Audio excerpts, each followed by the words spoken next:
Bangka is coming.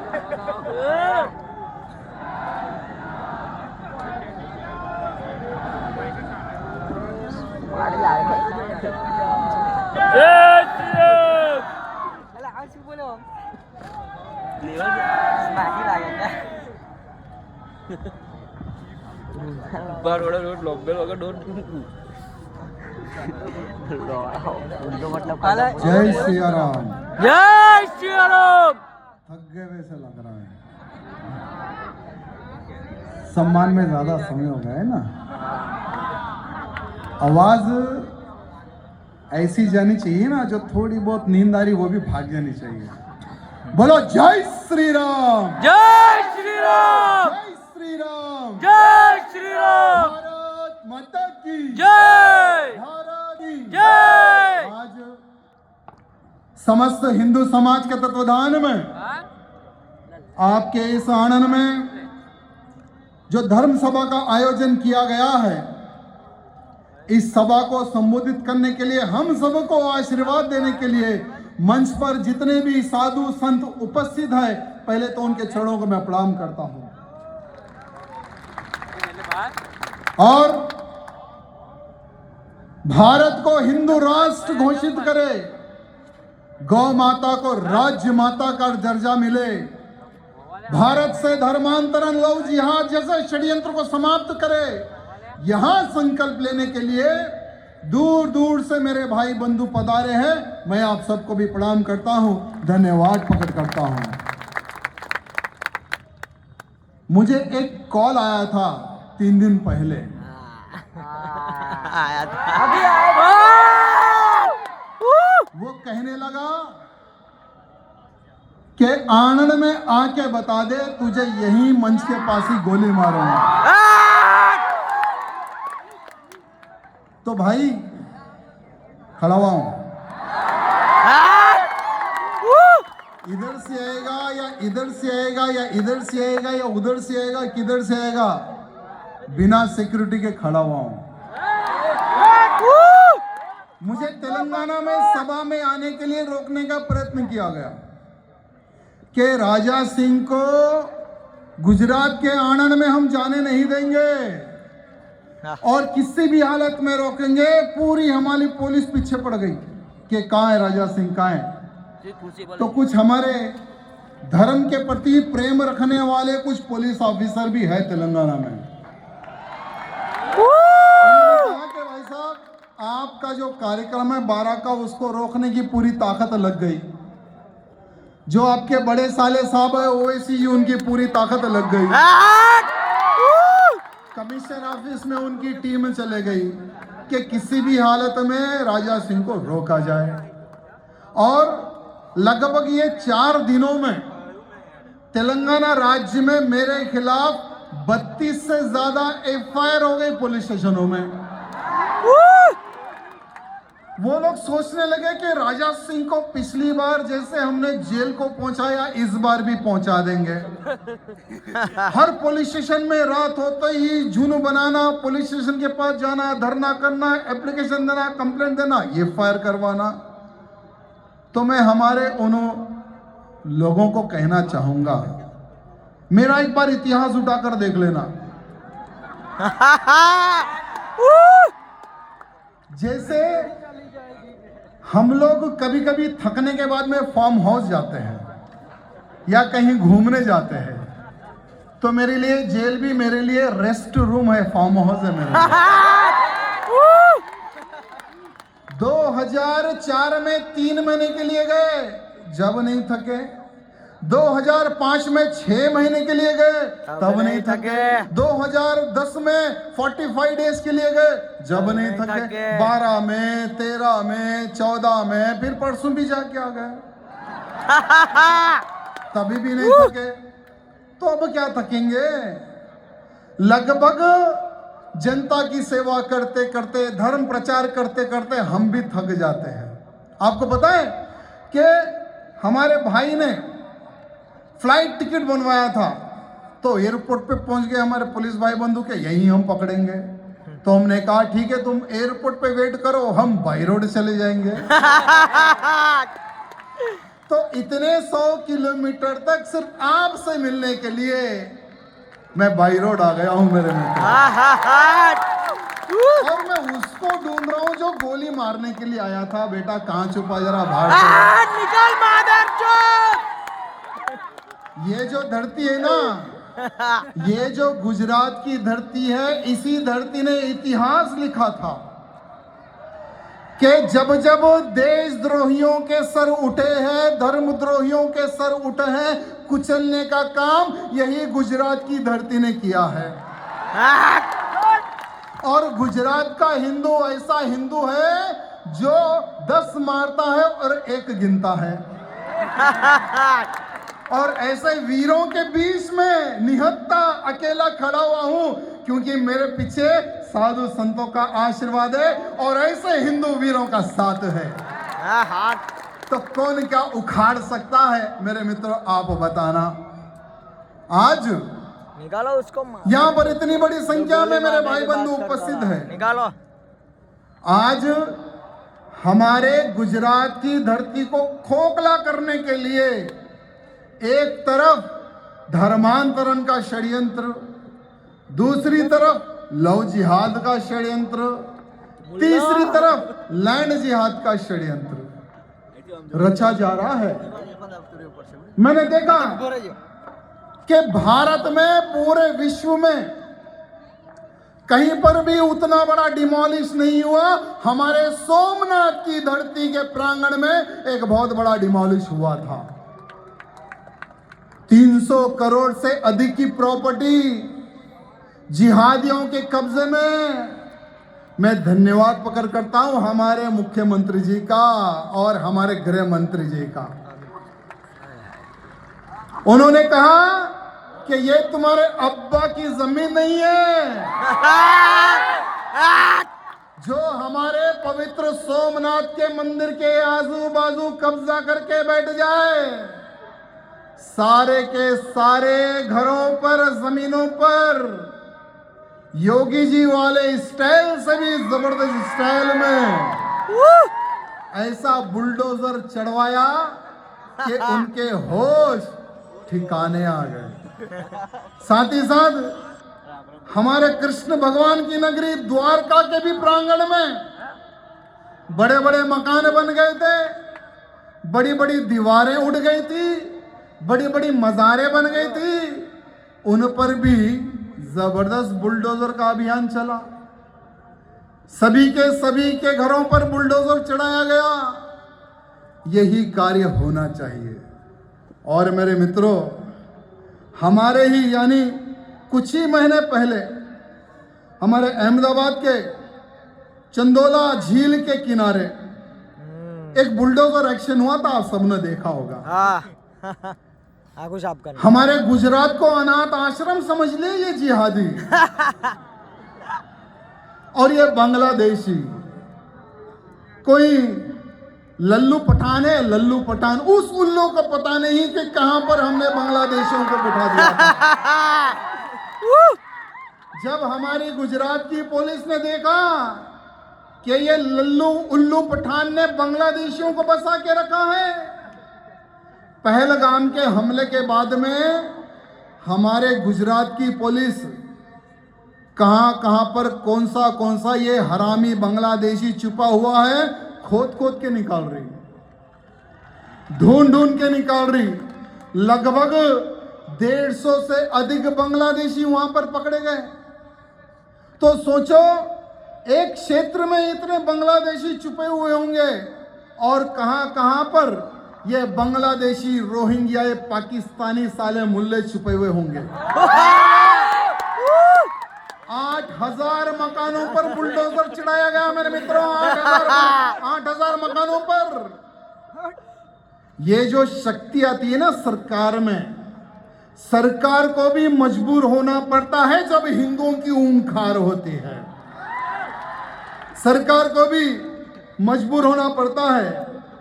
बहुत ही सुंदर land जिहाद का कार्य यहां पर हुआ था और वही लैंड जिहादियों पर बुलडोजर चढ़ाने का कार्य भी बहुत ही अच्छे सुंदर से हुआ है।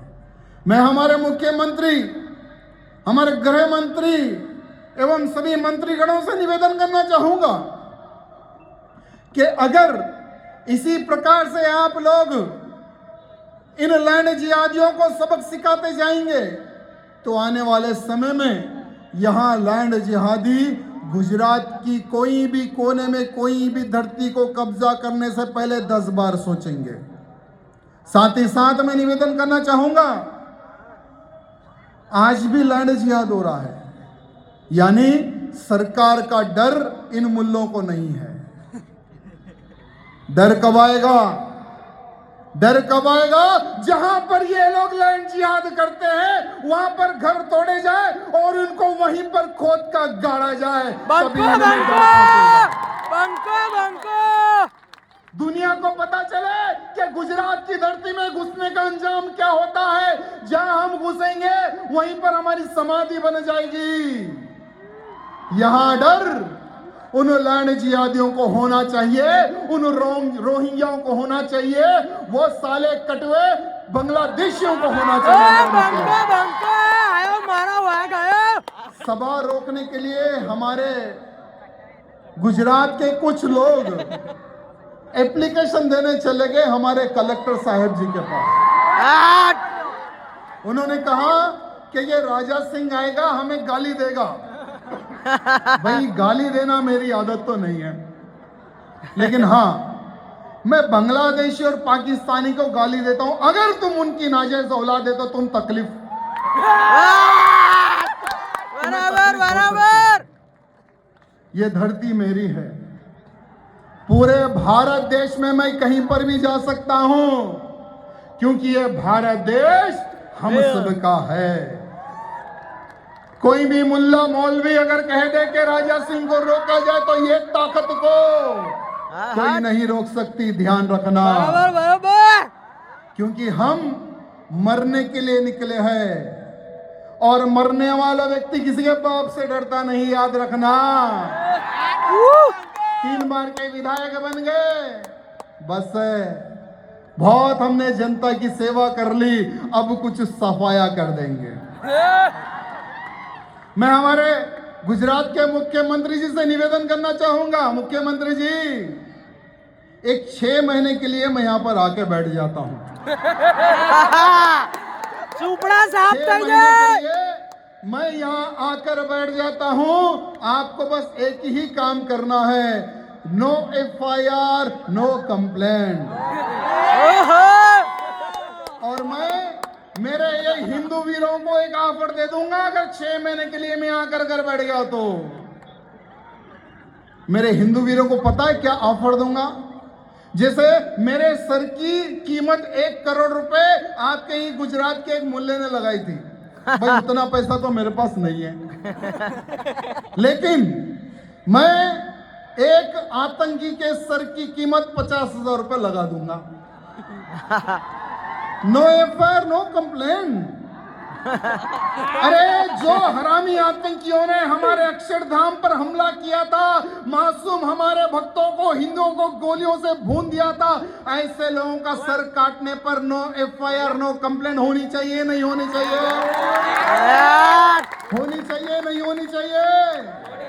तो हम उन्हीं को मारने के लिए फ्रीडम मांग रहे हैं। ये मत सोचो कि आतंकी खत्म हो गए। बहुत सारे आतंकी आज भी गुजरात की पवित्र भूमि पर, बहुत सारे जिलों में, बहुत सारी विधानसभाओं में चुप कर बैठे हैं। मैं हमारे पुलिस के अधिकारियों से निवेदन करना चाहता हूं, आपको प्रोटोकॉल लगता है, हमें नहीं लगता है। आपको ठोकने से पहले पूछना पड़ता है, हमें नहीं पूछना पड़ता है। तो हमारे मुख्यमंत्री जी हाथ जोड़ के राजा सिंह का निवेदन है, 6 महीने के लिए नो FIR नो कंप्लेंट। सिर्फ हम आतंकियों का सफाया करेंगे, हम लैंड जिहादियों का सफाया करेंगे। जो हमारी बहन बेटी को लव जिहाद के नाम पर फंसाने का षड्यंत्र करता है, हम उनका सफाया करेंगे। बाकी का आने वाला जो चुनाव होगा 50 सीट एक्स्ट्रा से हम आपको जिता देंगे, इसकी आप चिंता ना करें। क्योंकि गुजरात का हिंदू क्या कहता है, गुजरात में लगभग 30 और 35 सालों से भगवा खड़ा हुआ है ना। आप लोगों के आशीर्वाद से गुजरात की पवित्र धरती पर भगवा खड़ा हुआ है, आप सबके सहयोग से मेरे मित्रों। और यही हिंदुओं की डिमांड है कि हमारे गुजरात में भगवे को खोखला किया जा रहा है नीचे से, भगवे को गिराने का प्रयत्न किया जा रहा है नीचे से। मुख्यमंत्री जी, आप बहुत ऊंचे पद पर बैठे हो, गृह मंत्री जी आप बहुत ऊंचे पद पर बैठे हो, लेकिन ग्राउंड में क्या हो रहा है ये किसी हिंदू कार्यकर्ता से या किसी जो हिंदू ऑर्गेनाइजेशन जो ग्राउंड में जो कार्य कर रहा है उनसे एक बार पूछ लेना। वो बताएगा कि किस जिले में कहां पर कितने हमारे आदिवासियों का धर्मांतरण हो रहा है, हमारे हिंदुओं को पैसे के बल पर धर्मांतरण किया जा रहा है। कौन बताएगा? वो जो नीचे स्तर पर जो हिंदू कार्यकर्ता जो काम कर रहे हैं ना, वो आपको बताएगा कि किस प्रकार से हमारे आदिवासियों का धर्मांतरण किया जा रहा है, हमारे हिंदुओं का धर्मांतरण किया जा रहा है। और वो व्यक्ति जब हमारा हिंदू धर्म छोड़कर जब वो ईसाई धर्म अपनाता है ना, मुख्यमंत्री जी समझो कि आपका वोट कम हो गया। इसीलिए हमारे मुख्यमंत्री जी, गृह मंत्री जी से निवेदन करना चाहता हूं, 6 महीने में एक बार हमारे गुजरात के जितने भी जो हिंदूवादी संगठन हैं, जो कार्यकर्ता हैं, उनके मुख्य कार्यकर्ताओं के साथ में, मुख्य अधिकारियों के साथ में 2 घंटे की बैठक करें। 2 घंटे की बैठक करें और पूछे कि तुम्हारे जिले में क्या हो रहा है, तुम्हारे जिले में क्या हो रहा है। कितने जिले हमारे गुजरात में? 34 ना, 34 जिले ना हमारे गुजरात में। 34 जिले के कार्यकर्ताओं को बिठाकर पूछेंगे कि क्या हो रहा है हमारे जिले में, तो आपको राइटिंग में प्रूफ के साथ में देंगे कि इतना धर्मांतरण हिंदुओं का हो गया है हमारे जिले में, इतने लोग जिहाद के नाम पर हमारी बहन बेटियों को उठा के ले चले गए जिले में। आज हमारे गुजरात में गौ हत्या पर प्रतिबंध है।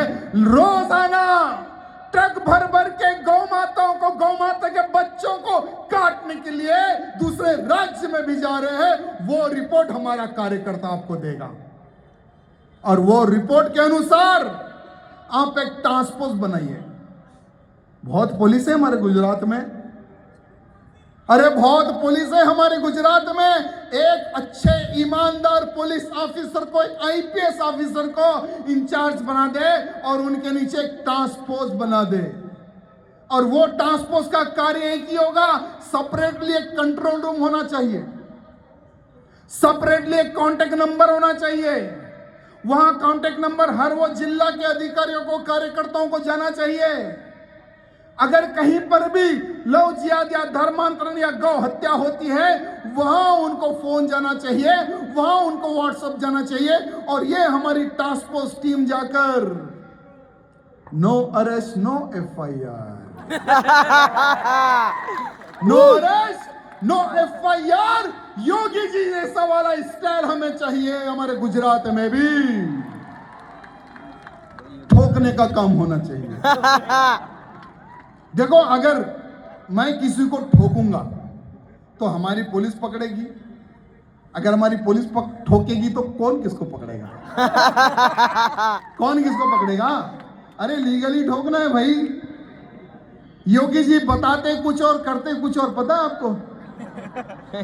उत्तर प्रदेश में अभी तक कितने लोग 72 हुरों के पास चलेगी पता नहीं है, क्योंकि उत्तर प्रदेश में योगी जी ने ऐसी टीम बनाई है जो बोलती कम ठोकती ज्यादा।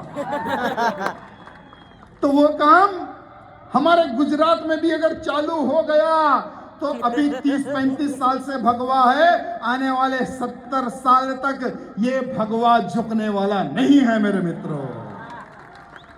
झुकेगा क्या भगवा? झुकने देंगे क्या हम भगवे को? मेरे मित्रों, हमारे ही गुजरात के कुछ कुछ क्षेत्रों में जैसे आई लव महादेव का किसी कार्यकर्ता ने फेसबुक के माध्यम से लगा लिया, तो उसी कार्यकर्ता के ऊपर यह बताना चाहता हूं, पासी के खेड़ा जिला मातर तहसील में एक गांव में विधर्मियों ने कुछ बोर्ड लगाए थे और 70 से अधिक उस क्षेत्र में विधर्मियों की संख्या है। तो वहां पर हमारे कार्यकर्ताओं पर हमला कर दिया। जय सिया राम, राधे कृष्णा, हर हर महादेव, सनातन धर्म की, हिंदू राष्ट्र की, बहुत अच्छा, आई लव, बैठो, ऐसे लेके घूमना हो उसको। मेरे मित्रों, आज इस बार गरबा में बहुत अच्छा देखने को मिला है सिस्टम हमारे इस गुजरात में। जिहादी नो एंट्री के बैनर लगे, जिहादी नो एंट्री, साउंड वाला भी होगा हिंदू, कैटरिंग वाला भी होगा हिंदू, लाइट वाला भी होगा हिंदू। अरे भारत में जहां जहां पर गरबा होता है ना, अगर गरबा किस प्रकार से किया जाता है, अगर आपको किसी से प्रेरणा अगर लेनी है तो हमारे गुजराती भाई बंधुओं से प्रेरणा लो कि किस तरह से खुलेआम जिहादियों की एंट्री हमारे हिंदू गरबा में नहीं है। इस प्रकार के बैनर पोस्टर लगे थे मेरे मित्रों। मैं धन्यवाद प्रकट करूंगा सभी हमारे गरबा आयोजकों का, जिन्होंने बहुत अच्छा कार्य किया। यह होना चाहिए सिर्फ गरबा में नहीं मेरे मित्रों, जहां जहां पर हिंदुओं का त्योहार होता है हर वो जगह पर नो एंट्री के बोर्ड लगने चाहिए। कुछ ही दिन पहले हमारे हिंदुओं का एक बहुत ही पवित्र त्योहार गया, करवा चौथ का। कितने लोग हैं यहाँ पर विवाहित? कितने लोगों का विवाह हुआ है? आप सभी की उम्र लंबी के लिए, आयु लंबी के लिए हमारी धर्म पत्नियों ने पूजा पाठ की, एक दिन का व्रत रखा। लेकिन दिल्ली में एक जगह पर वीडियो आप लोगों ने देखा होगा, वहां पर हमारी हिंदू बहने बेटी मेहंदी किससे लगवा रही है? व्हाइट टोपी वाले से, बुर्काधारी से। और वो मेहंदी लगाएगा, हल्लू पूछेगा आपका नाम क्या है, आपका फोन नंबर क्या है, आप कहाँ रहते हो, आपके हाथ बहुत अच्छे सुंदर है, आपके हाथ में मेहंदी अच्छी रचेगी क्योंकि आप बहुत अच्छे हो। यानी उस प्रकार से हमारी हिंदू बहन बेटी को वो लुभाएगा। नंबर लिया है ऑलरेडी, फिर हल्लू मैसेज करेगा, वहां से लव जिहाद का कार्य प्रारंभ। तो हमारी हिंदू बहन बेटियों से, उनके परिवारजनों से निवेदन करना चाहूंगा, अब पूरे भारत में एक परिवर्तन की लहर प्रारंभ हो गई है। आने वाला करवा चौथ जिहादी मुक्त हो, यह संकल्प हमारी बहन बेटी सभी को लेने की आवश्यकता है। अरे मेहंदी लगाओ हिंदू से, मेहंदी खरीदो हिंदू से, कपड़े खरीदो हिंदू से, चूड़ी खरीदो हिंदू से, खीर के लिए शक्कर खरीदो हिंदू से, चावल खरीदो हिंदू से। जहां तिलकधारी नहीं वहां पर कोई शॉपिंग नहीं। यहां संकल्प लेकर आगे बढ़ने का होना चाहिए ना, होना चाहिए ना। अरे आज इस सभा के माध्यम से हम सबको यहां संकल्प लेना है कि आने वाले समय में मैं अगर 1 रुपए की भी चीज लूंगा तो हिंदू से लूंगा। यह संकल्प हम सबको लेना चाहिए मेरे मित्रों। मैं किसी जिहादी से नहीं खरीदूंगा, किसी लव जिहादी से नहीं खरीदूंगा, किसी लैंड जिहादी से नहीं खरीदूंगा। जो मेरे हिंदुओं का धर्मांतरण करता है, ऐसे जिहादी से मैं 1 रुपए की चीज नहीं खरीदूंगा। यहां संकल्प लेने की आवश्यकता है या नहीं है मेरे मित्रों, आप बताना। भारत में 80 करोड़ हिंदू है। भारत में 80 करोड़ हिंदू है। अगर 80 करोड़ हिंदू यहां संकल्प ले ले कि आज के बाद मैं यह संकल्प लेता हूं कि मैं कुछ भी खरीदूंगा तो सनातनियों से खरीदूंगा, अगर मेरा 80 करोड़ हिंदू यह संकल्प लेना, तो मैं चैलेंज करता हूं, लव जिहाद हो या लैंड जिहाद हो या गौ हत्या हो, पूर्ण रूप से बंद हो जाएगा। ये लोग आकर हमारे पैर पकड़ेंगे, बोलेंगे कि हम जितने भी हैं हम तिलक लगाने के लिए तैयार हैं, हमारी शुद्धि कर दो, नहीं तो हम भूखे मर जाएंगे, घर वापसी नहीं कर तो लो। हम प्यासे मर जाएंगे, या नहीं तो हमें भी भेज दो पाकिस्तान या बांग्लादेश। अभी हमारे प्रधानमंत्री मोदी जी ने और हमारे अमित शाह जी ने परसों एक बहुत अच्छी बात कही है कि बांग्लादेश में हो या पाकिस्तान में हो, जो भारतीय है यहां जमीन उसकी भी है। तो हमारे गृह मंत्री जी, जिनको देखकर हर मुल्ले की फटती है, हमारे गृह मंत्री जी से निवेदन करना चाहूंगा कि एक स्कीम चालू करे, एक्सचेंज स्कीम। हमारे भारत में एक एक्सचेंज स्कीम चालू करे कि बांग्लादेश का हिंदू भारत में आए, पाकिस्तान का हिंदू भारत में आए, और यहां पर जो लोग भारत माता की जय नहीं बोलते, वंदे मातरम नहीं गाते, भारत में रहकर लव जिहाद करते हैं, भारत में रहकर लैंड जिहाद करते हैं, इनको ट्रांसफर कर दो। अगर एक्सचेंज स्कीम हो जाएगी ना, या प्यार से गए गुड, नहीं तो ढकल के भेज दो वेरी गुड,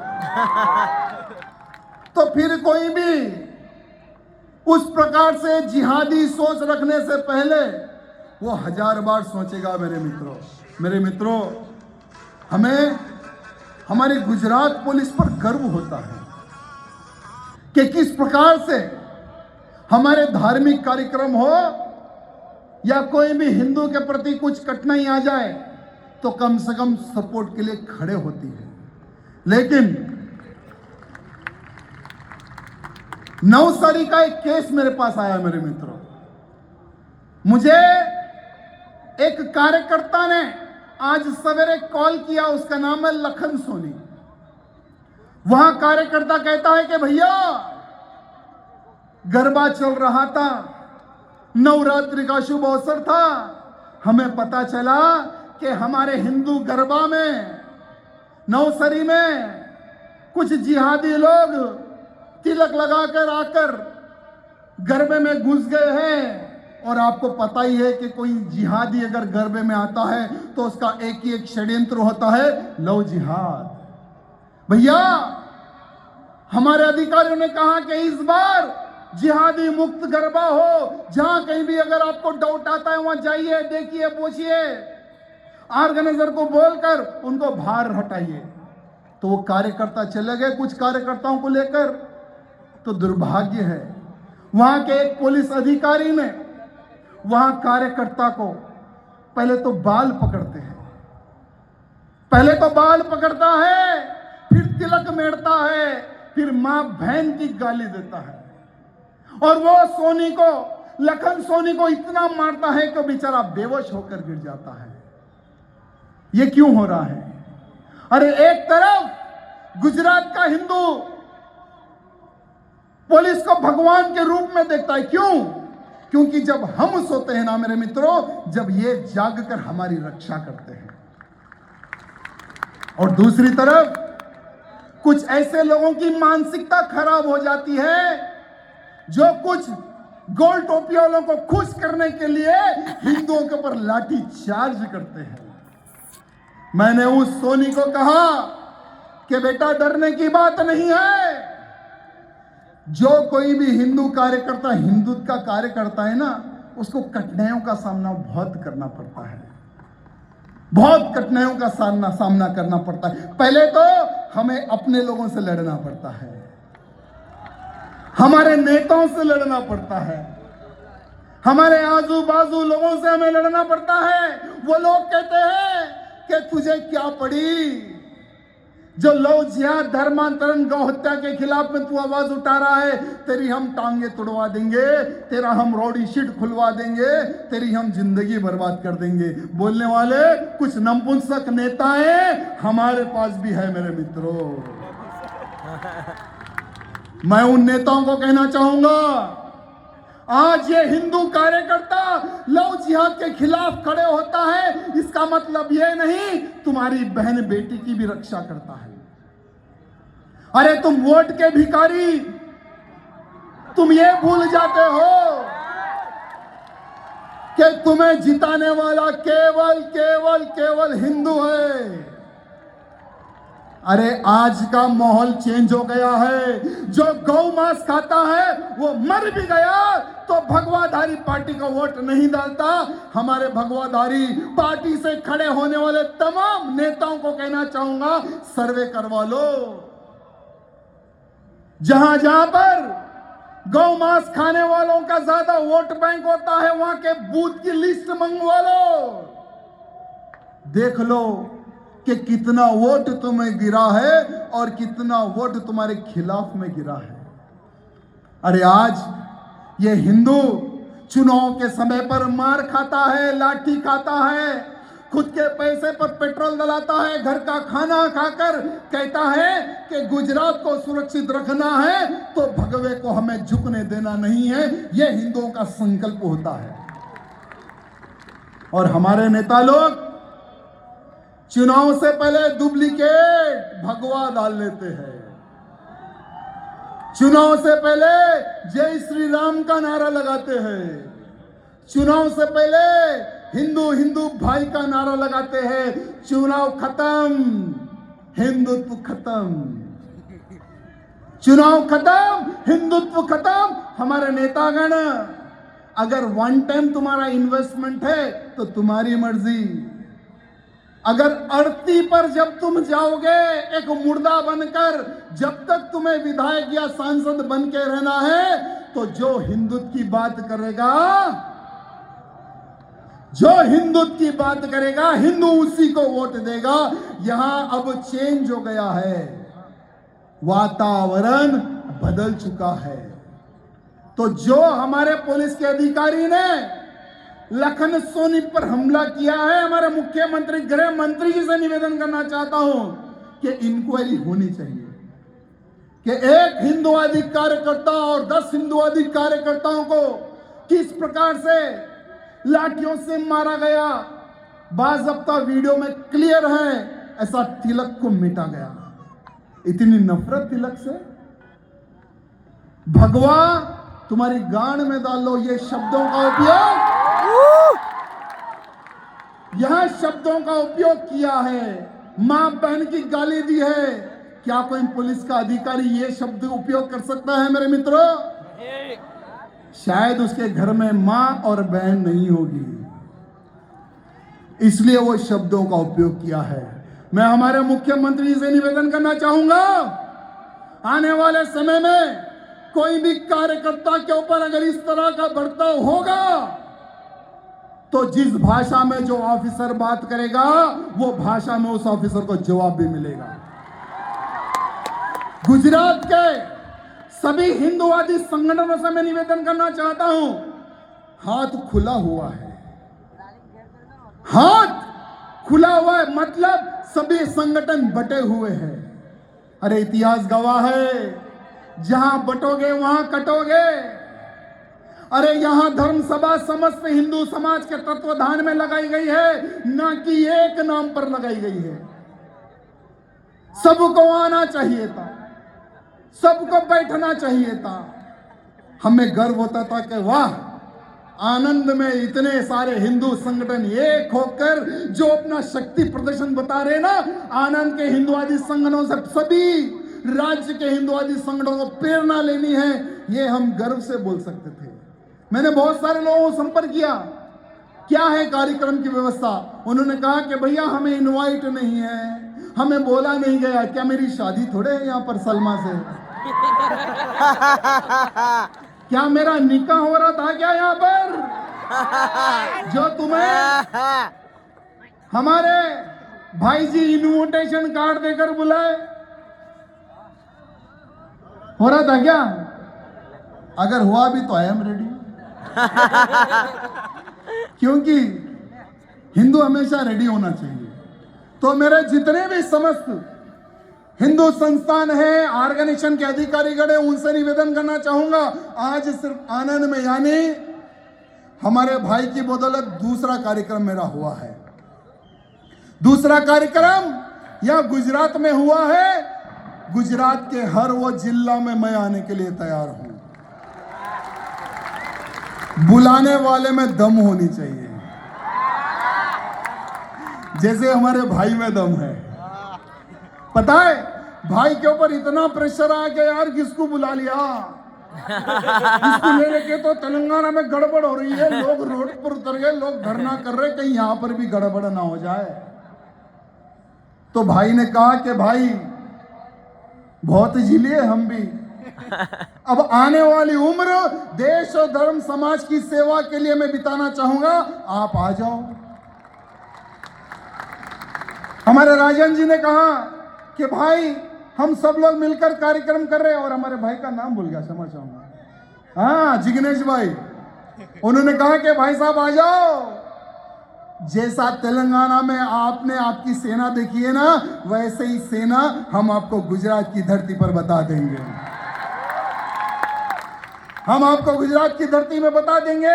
और मैं आपसे खुश हुआ, बोलते हैं ना कि मुगायम्बो खुश हुआ, तो वैसे ही हमारे भाइयों से भी हम खुश हुए। बहुत अच्छा कार्यक्रम आपने लगाया है। लेकिन मेरे मित्रों, कार्यक्रम में आए, भाषण सुने, चले गए, ऐसा नहीं होना चाहिए।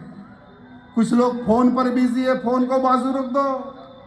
कुछ ही दिन पहले जामनगर में नारे लगे हैं, कुछ ही दिन पहले जामनगर में नारे लगे हैं। अरे यार तुम नारा कुछ भी लगा लो, कोई दिक्कत नहीं, किसकी भी जय बोलो, हमें कोई दिक्कत नहीं। आई लव मोमो बोलो, उसकी भी हमारे को दिक्कत नहीं। लेकिन सर तन से जुदा के जो तुम लोगों ने नारे लगाए हैं, तो सर किसका काटोगे?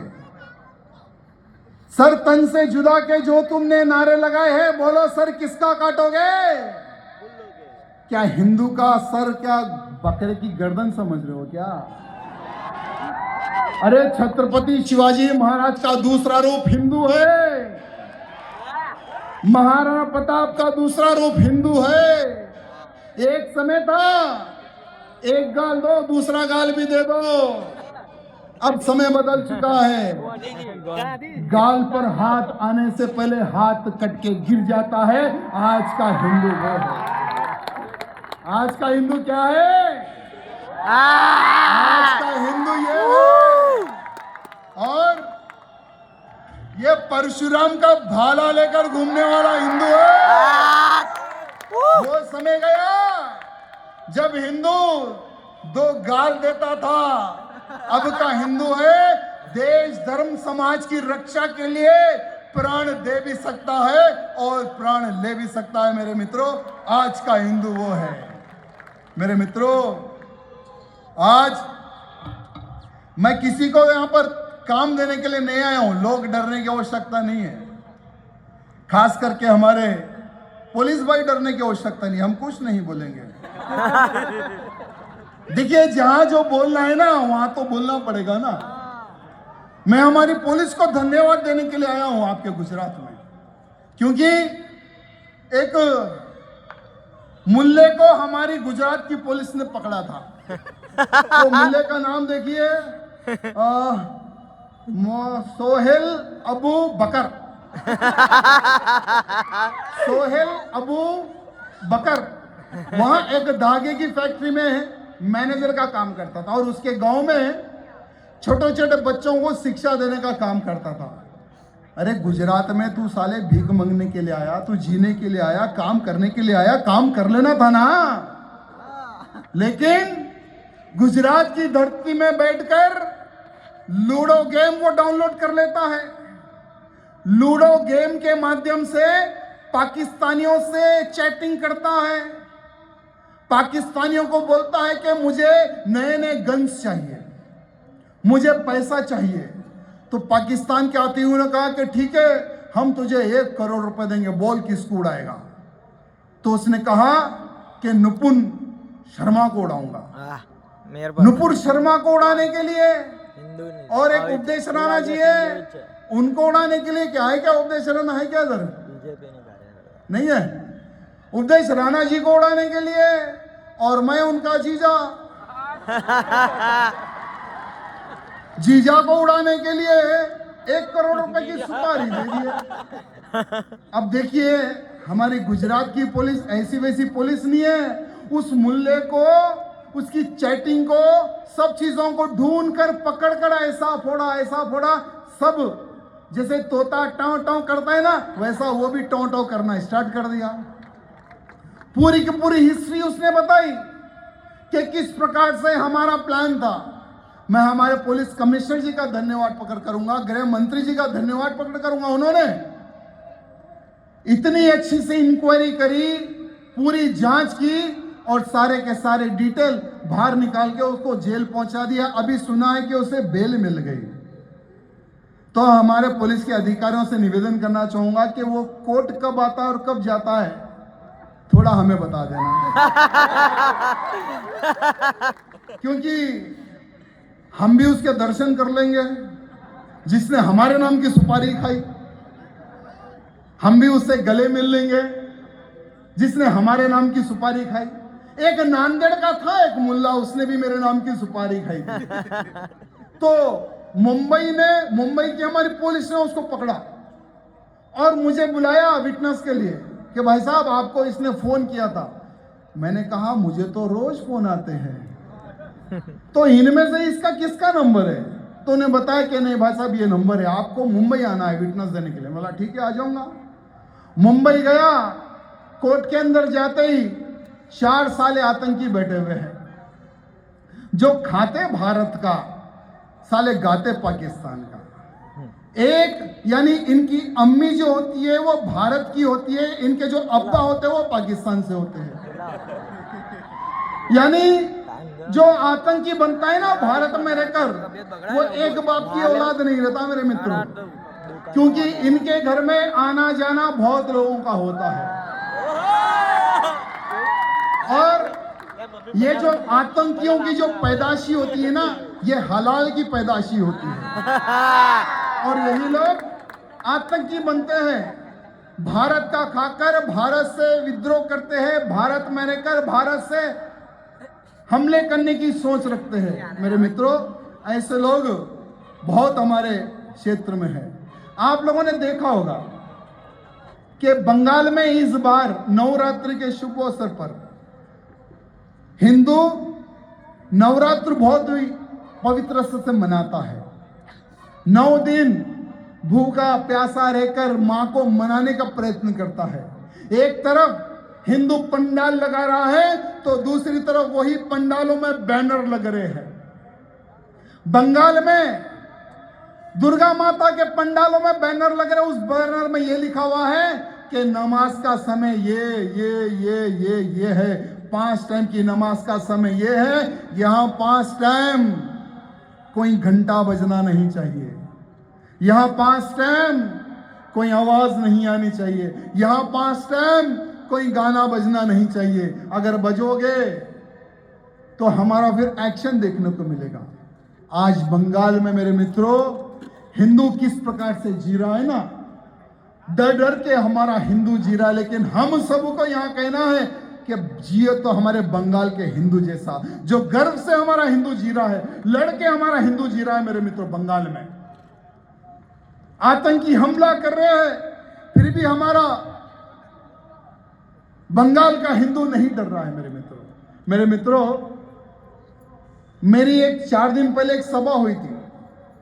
मैंने गुजरात के केस के बारे में उन वहां के हिंदुओं को, गौ रक्षकों को बताया कि हमारे गुजरात में SV व्यास जी ने एक जजमेंट दिया था। हमारे महाराष्ट्र से गौ माताओं की तस्करी गुजरात में कर रहा था, उसको पकड़ा हमारी पुलिस ने। जब उसको कोर्ट में जब पेश किया गया, जब उसका ट्रायल हुआ, तो हमारे मजिस्ट्रेट साहब ने उसको फांसी की सजा दे दी और 5 लाख का जुर्माना लगा दिया। मैं धन्यवाद प्रकटता हूं ऐसे हमारे मजिस्ट्रेट साहब का, जिनके मन में गौ माता के प्रति प्रेम था। मेरे मित्रों, ये जो साधु है ना मंच पर, ये जीते हैं गौ माता के लिए, मरते हैं गौ माता के लिए मेरे मित्रों। लेकिन बोलकर तकलीफ होती है कि आज पूरे देश में दूसरा अगर कोई देश बीफ एक्सपोर्ट में है तो हमारा भारत देश बन गया मेरे मित्रों। यहां बहुत ही बड़ी तकलीफ का विषय है। करपात्री जी महाराज जी याद आते हैं मुझे। करपात्री जी महाराज जी ने गौ मां की रक्षा के लिए साधु संतों ने गोली खाई थी सीने पर, और जिसने गोली चलाई थी वो सरकार थी इंदिरा गांधी की। साधुओं ने ऐसा श्राप दिया, और जिस दिन साधु संतों पर गोली चली, गौपाष्टमी का दिन था मेरे मित्रों। साधु संतों ने श्राप दिया, जैसे हम मर रहे हैं वैसे ही तू मरेगी। गौ माता का श्राप और साधु संतों का श्राप कभी खाली नहीं जाता मेरे मित्रों। आज पीढ़ी पीढ़ी समाप्त हो रही है। तो हमारे भारत में आज हम गौ माता की पूजा करते हैं। आज लाखों की संख्या में गौ माता के बच्चे अगर मर जाएंगे, कट जाएंगे, तो आने वाले समय में हम गोबर का लेप कैसे करेंगे? गौरी गणेश को हम कैसे बिठाएंगे? गौ माता के दूध से हम पंच